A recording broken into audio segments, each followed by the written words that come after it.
देवी सज्जनों, आज प्रत्येक भारतवासी अपने को परम सौभाग्यशाली मानता है क्योंकि आज इस देश को एक ऐसा युग प्रवर्तक नेतृत्व मिला है जिनके मार्गदर्शन में देश ने मात्र 11 वर्षों में वो सब हासिल किया है जो उसके पहले के 65 वर्षों में भी ना हो सका था।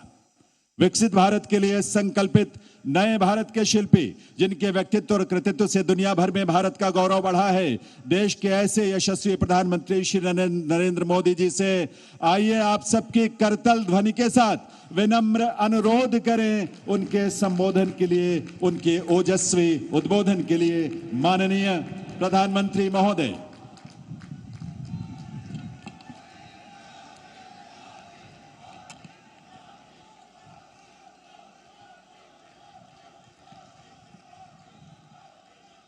भारत माता की,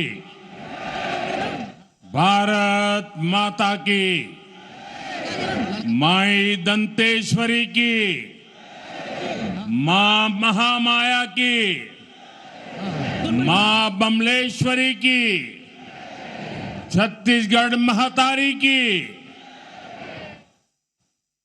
छत्तीसगढ़ के राज्यपाल रमन डेका जी, प्रदेश के लोकप्रिय एवं ऊर्जावान मुख्यमंत्री विष्णुदेव साय जी, केंद्रीय मंत्रिमंडल में मेरे वरिष्ठ साथी जुएल ओराव जी, दुर्गादास उइके जी, तोखन साहू जी, राज्य विधानसभा के अध्यक्ष रमन सिंह जी, उप मुख्यमंत्री अरुण साव जी, विजय शर्मा जी, उपस्थित मंत्रीगण, जनप्रतिनिधिगण और विशाल संख्या में छत्तीसगढ़ के कोने कोने से आए हुए सभी मेरे प्यारे भाई और बहनों, छत्तीसगढ़ के जम्मू भाई बहनी, लइका सियान, महतारी, मल्ल दोनों हाथ जोड़ के जय जोहार। आज छत्तीसगढ़ राज्य अपन गठन के 25 बछर पूरा करीस है। ये मौका म जम्मू छत्तीसगढ़िया मन ल गाड़ा गाड़ा बधाई और शुभकामना। भाई और बहनों, छत्तीसगढ़ के रजत जयंती समारोह में छत्तीसगढ़िया भाई बहनों के साथ साथ सहभागी बनना मेरे लिए सौभाग्य की बात है। आप सब भली भांति जानते हैं, मैंने भारतीय जनता पार्टी के कार्यकर्ता के रूप में छत्तीसगढ़ राज्य गठन से पहले का दौर भी देखा है और बीते 25 साल में सफर का साक्षी भी रहा हूं। इसलिए इस गौरवशाली पल का हिस्सा बनना मेरे लिए भी अद्भुत अनुभूति है। साथियों, 25 साल की यात्रा हमने पूरी की है। 25 साल का एक कालखंड पूरा हुआ है और आज अगले 25 साल के नए युग का सूर्योदय हो रहा है। मेरा एक काम करेंगे आप लोग, सब लोग बताइए, मेरा एक काम करेंगे? अपना मोबाइल फोन निकालिए, मोबाइल फोन का फ्लैश लाइट चालू कीजिए और ये अगले 25 साल के सूर्योदय का आरंभ हो चुका है। हर एक के हाथ में जो मोबाइल है उसकी फ्लैश लाइट चालू कीजिए। देखिए चारों तरफ मैं देख रहा हूं आपकी हथेली में नए सपनों का सूरज उगा है। आपके हथेली में नए युग के संकल्पों की रोशनी नजर आ रही है। यही रोशनी जो आपके पुरुषार्थ से जुड़ी हुई है, जो आपके भाग्य का निर्माण करने वाली है। साथियों, 25 साल पहले अटल जी की सरकार ने आपके सपनों का छत्तीसगढ़ आपको सौंपा था। साथ ही ये संकल्प भी लिया था कि छत्तीसगढ़ विकास की नई बुलंदी छुएगा। आज जब मैं बीते 25 वर्षों के सफर को देखता हूं तो माथा गर्व से ऊंचा हो जाता है। छत्तीसगढ़ के आपसे भी भाई बहनों ने मिलकर अनेक उपलब्धियां हासिल की है। 25 साल पहले जो बीज बोया गया था, आज वो विकास का वट वृक्ष बन चुका है।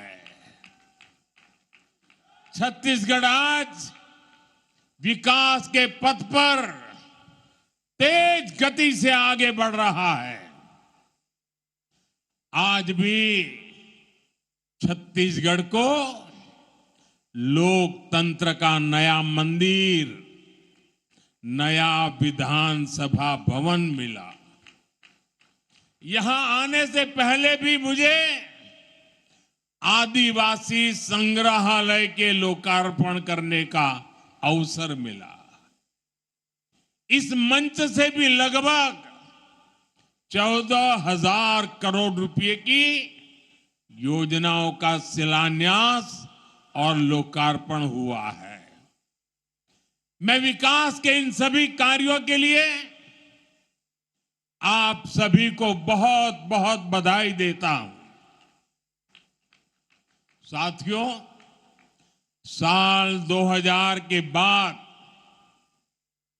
यहां पूरी एक पीढ़ी बदल चुकी है।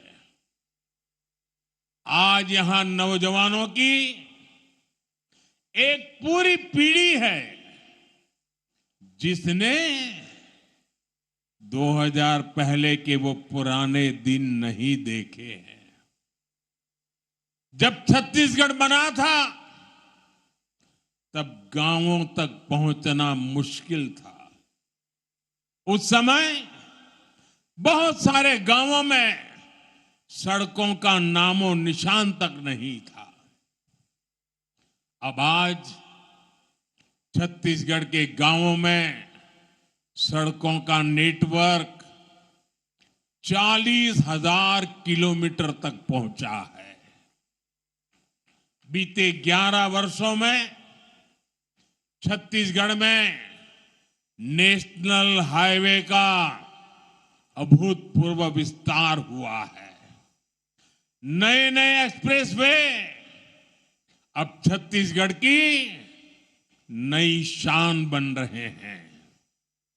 पहले रायपुर से बिलासपुर पहुंचने में कई घंटे लगते थे।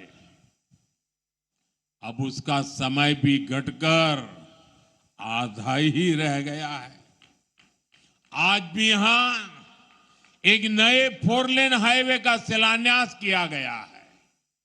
ये हाईवे छत्तीसगढ़ की झारखंड से कनेक्टिविटी को और बेहतर बनाएगा। साथियों, छत्तीसगढ़ की रेल और हवाई कनेक्टिविटी के लिए भी व्यापक काम हुआ है। आज छत्तीसगढ़ में वंदे भारत जैसी तेज ट्रेनें चलती है। रायपुर, बिलासपुर और जगदलपुर जैसे शहर अब डायरेक्ट फ्लाइट से कनेक्टेड हैं। कभी छत्तीसगढ़ सिर्फ कच्चे माल के निर्यात के लिए जाना जाता था। आज छत्तीसगढ़ एक इंडस्ट्रियल स्टेट के रूप में भी नई भूमिका में सामने आ रहा है। साथियों, बीते 25 वर्षों में छत्तीसगढ़ ने जो कुछ हासिल किया है, उसके लिए मैं हर मुख्यमंत्री, हर सरकार का अभिनंदन करता हूं। लेकिन बहुत बड़ा श्रेय डॉक्टर रमन सिंह जी को जाता है। उन्होंने तब छत्तीसगढ़ को नेतृत्व दिया जब राज्य के सामने अनेक चुनौतियां थी। मुझे खुशी है कि आज वो विधानसभा के अध्यक्ष के तौर पर अपना मार्गदर्शन दे रहे हैं और विष्णुदेव साय जी की सरकार छत्तीसगढ़ के विकास को तेज गति से आगे ले जा रही है। साथियों, आप मुझे भली भांति जानते हैं। आज भी जब मैं जीप से निकल रहा था, बहुत पुराने पुराने चेहरे में देख रहा था। बहुत मुझे मन को बड़ा संतोष हो रहा था। शायद ही कोई इलाका होगा जहां मेरा जाना न हुआ हो, और इसलिए आप भी मुझे भली भांति जानते हैं। साथियों, मैंने गरीबी को बड़े निकट से देखा है। मैं जानता हूं गरीब की चिंता क्या होती है, गरीब की बेबसी क्या होती है।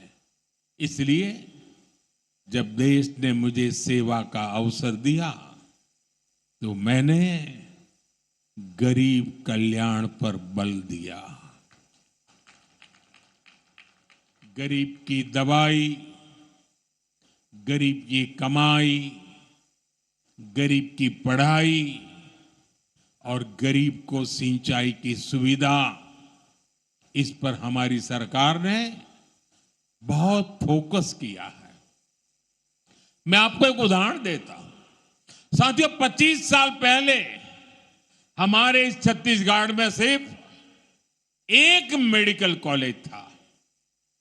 एक। आज छत्तीसगढ़ में 14 मेडिकल कॉलेज है। हमारे रायपुर में एम्स है। मुझे याद है, देश में आयुष्मान आरोग्य मंदिर बनाने का अभियान भी छत्तीसगढ़ से ही शुरू हुआ था। आज छत्तीसगढ़ में करीब 5,500 से अधिक आयुष्मान आरोग्य मंदिर है। साथियों, हमारा प्रयास है कि गरीब को सम्मान का जीवन मिले। झुग्गियों की, कच्चे घरों की जिंदगी गरीब को और निराश करती है, हताश करती है। गरीबी से लड़ने का हौसला खो बैठता है। इसलिए हमारी सरकार ने हर गरीब को पक्का घर देने का संकल्प लिया है। बीते 11 साल में 4 करोड़ गरीबों को पक्के घर दिए गए हैं। अब हम 3 करोड़ और नए घर बनाने का संकल्प लेकर चल रहे हैं। आज के दिन भी एक साथ छत्तीसगढ़ में 3.5 लाख से अधिक 3.5 लाख से अधिक परिवार अपने नए घर में गृह प्रवेश कर रहे हैं। करीब 3 लाख परिवारों को 1200 करोड़ रुपए की किस्त भी जारी की गई है। साथियों, ये दिखाता है कि छत्तीसगढ़ की भाजपा सरकार गरीबों को घर देने के लिए कितनी गंभीरता से काम कर रही है।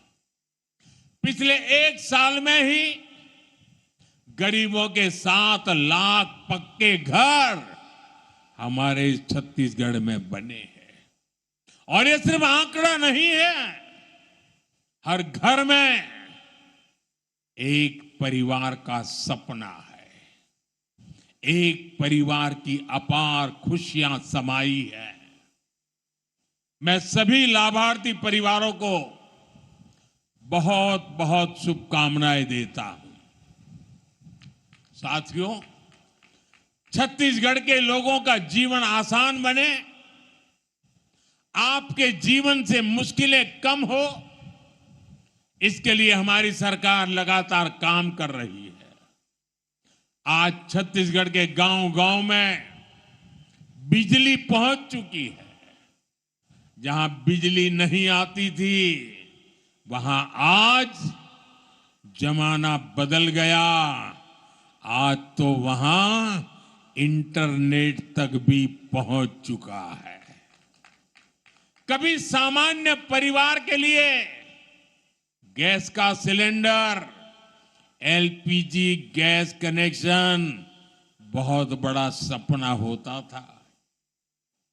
एक आध घर में जब गैस सिलेंडर आता था, लोग दूर से देखते थे, ये तो अमीर का घर होगा, उसके घर आ रहा है, मेरे घर कब आएगा।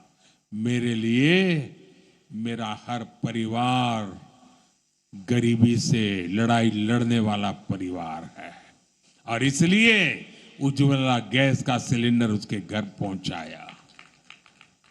आज छत्तीसगढ़ के गांव, गरीब, दलित, पिछड़े, आदिवासी परिवारों तक भी गैस कनेक्शन पहुंच चुका है। अब तो हमारा प्रयास सिलेंडर के साथ ही, जैसे रसोई घर में पाइप से पानी आता है ना, वैसा पाइप से सस्ती गैस पहुंचाने का भी हमारा संकल्प है।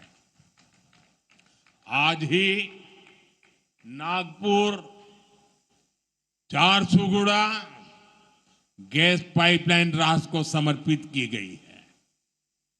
मैं इस परियोजना के लिए भी छत्तीसगढ़ के लोगों को बधाई देता हूं। साथियों, छत्तीसगढ़ में देश की एक बड़ी आदिवासी आबादी रहती है।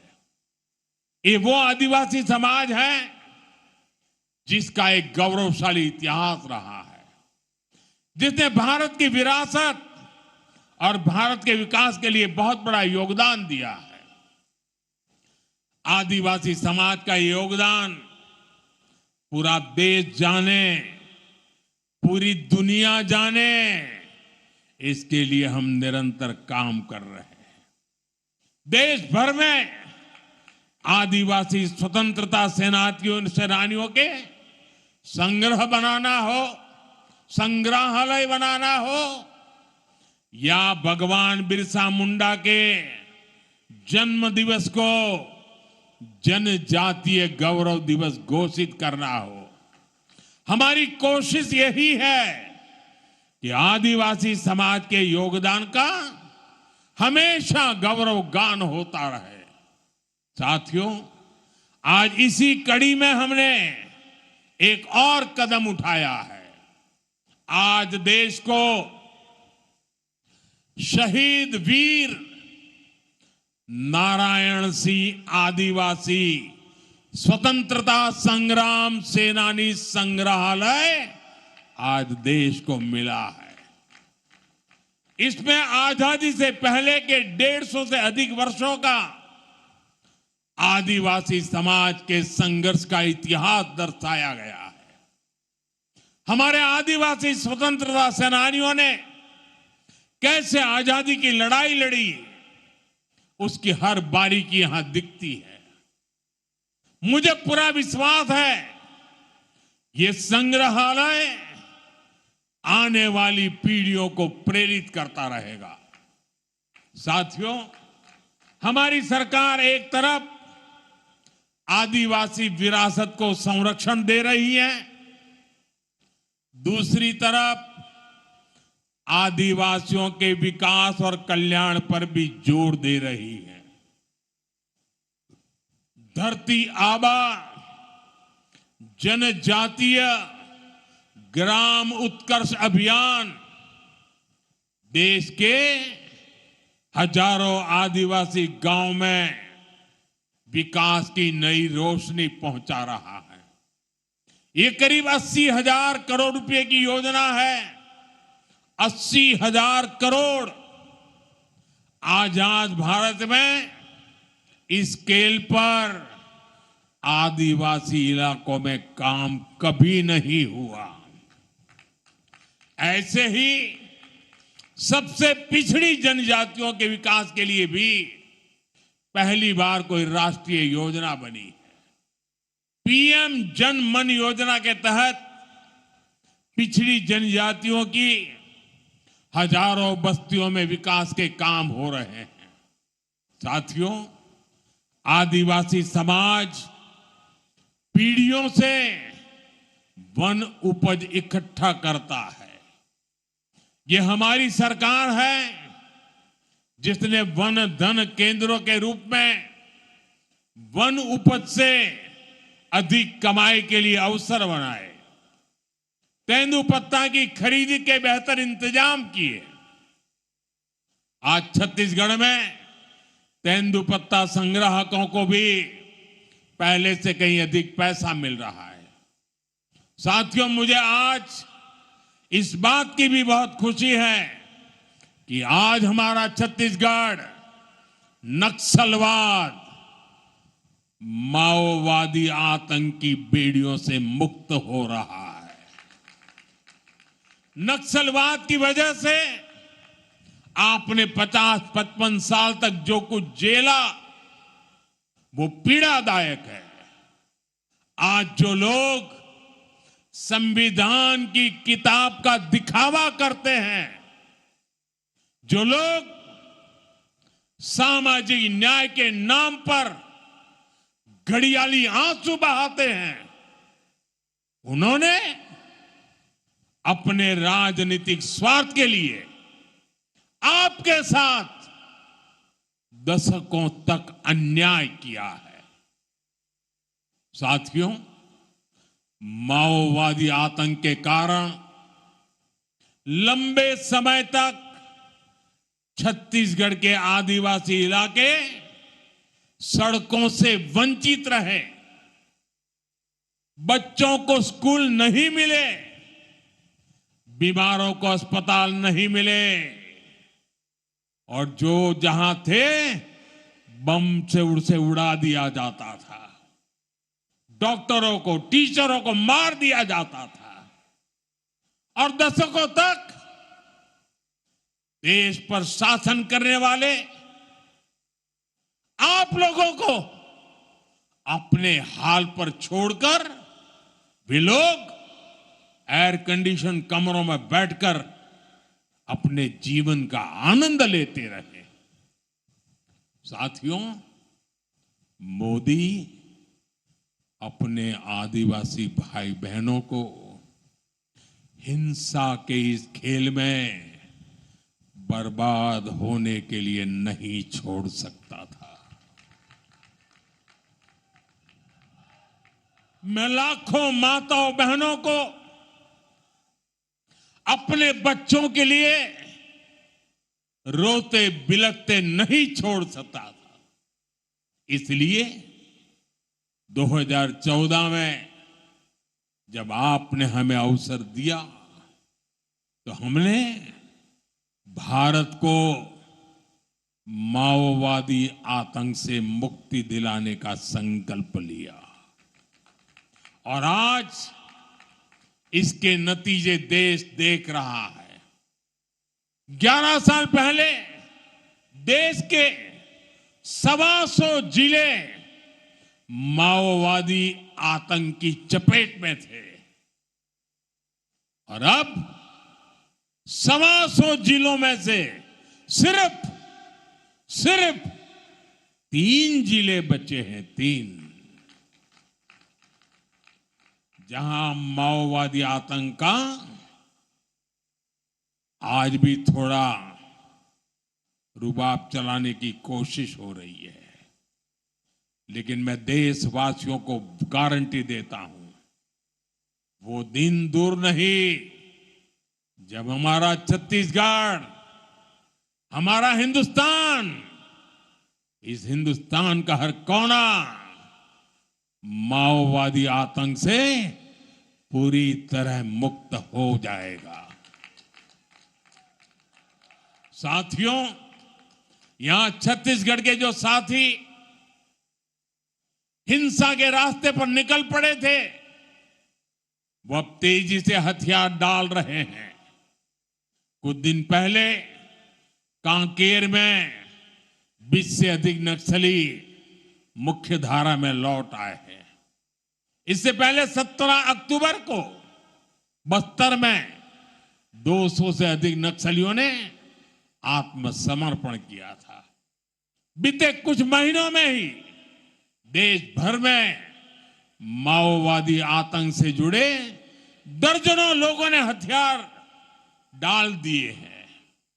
इनमें से बहुतों पर लाखों करोड़ों रुपए का इनाम हुआ करता था। अब इन्होंने बंदूकें छोड़ करके, हथियार छोड़ करके देश के संविधान को स्वीकार कर लिया है। साथियों, माओवादी आतंक के खात्मे ने असंभव को भी संभव कर दिखाया है। जहां कभी बम बंदूक का डर था, वहां हालात बदल गए हैं। बीजापुर के चिक्कापल्ली गांव में 7 दशकों बाद पहली बार बिजली पहुंची। अबूजमाड़ के रेकावया गांव में आजादी के बाद पहली बार स्कूल बनाने का काम शुरू हुआ है। और पुवर्ती गांव के जो कभी आतंक का गढ़ कहा जाता था, आज वहां विकास के कामों की बयार बह रही है। अब लाल झंडे की जगह हमारा तिरंगा शान से लहरा रहा है। आज बस्तर जैसे क्षेत्र में डर नहीं, उत्सव का माहौल है। वहां बस्तर पंडुम और बस्तर ओलंपिक जैसे आयोजन हो रहे हैं। साथियों, आप कल्पना कर सकते हैं, जब नक्सलवाद जैसी चुनौती के साथ हम पिछले 25 वर्षों में इतना आगे बढ़ गए हैं, तो इस चुनौती के खात्मे के बाद हमारी गति और कितनी तेज हो जाएगी। साथियों, छत्तीसगढ़ के लिए आने वाले वर्ष बहुत महत्वपूर्ण है। हमें विकसित भारत बनाना है। इसके लिए छत्तीसगढ़ का विकसित होना बहुत जरूरी है। मैं छत्तीसगढ़ के नौजवानों को कहूंगा, ये समय, मेरे नौजवान साथियों, ये समय आपका है। ऐसा कोई लक्ष्य नहीं जो आप प्राप्त न कर सके। मैं आपको विश्वास दिलाता हूं, ये मोदी की गारंटी है। आपके हर कदम, हर संकल्प के साथ मोदी खड़ा है। हम मिलकर छत्तीसगढ़ को आगे बढ़ाएंगे, देश को आगे बढ़ाएंगे। इसी विश्वास के साथ एक बार फिर छत्तीसगढ़ के हर भाई बहन को मैं बहुत बहुत शुभकामनाएं देता हूं। बहुत बहुत धन्यवाद करते हुए पूरी ताकत से मेरे साथ बोलिए, दोनों हाथ ऊपर करके बोलिए, भारत माता की, भारत माता की, भारत माता की, भारत माता की, भारत माता की बहुत बहुत धन्यवाद।